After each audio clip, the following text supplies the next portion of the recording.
வணக்கம் மக்களே, சோம்பேறி சிக்கன் செய்யலாம் வாங்க. இது மாதிரி ஒரு வாட்டி செஞ்சு சாப்பிட்டு பாருங்கள், அவ்வளோ டேஸ்ட்டாக இருக்கும். சோம்பு, தனியா, கொಬ್ಬரி எடுத்துக்கோங்க. தேங்காய் போட்டால் நல்லா இருக்காதுங்க. சீரகம், அன்னாச்சிப்பூ, மிளகுங்க. கொಬ್ಬரி அவ்வளோ டேஸ்ட்டு கொடுக்கும் சிக்கனுக்கு.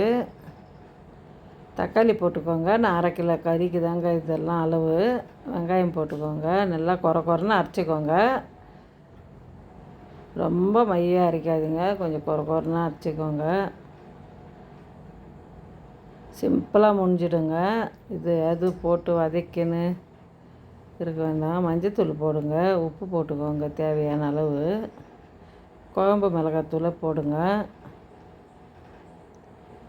நல்லா கலரி கொடுங்க. கலரி கொடுத்துட்டு அப்படியே மூடி வச்சுருங்க ஒரு 10 நிமிஷம். அது நல்லா ஊறி வரட்டும்.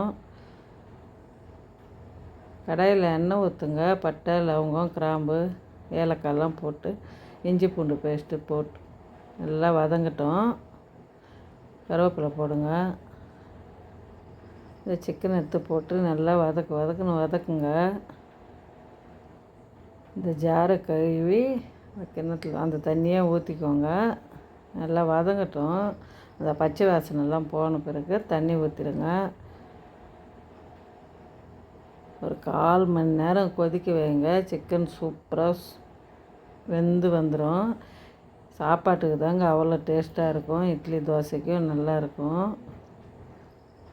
செஞ்சு பார்த்துட்டு கமெண்ட் பண்ணுங்கள். கொத்தமல்லி, புதினா போட்டு இறக்கி சாப்பிட்டு பாருங்கள், அவ்வளோ டேஸ்ட்டாக இருக்கும். இது மாதிரி எத்தனை பேர் சிக்கன் செஞ்சுருக்கிறீங்கன்னு கமெண்ட் பண்ணுங்கள். இந்த வீடியோ பிடிச்சிருந்தால் லைக் பண்ணுங்கள், ஷேர் பண்ணுங்கள், சப்ஸ்கிரைப் பண்ணுங்கள்.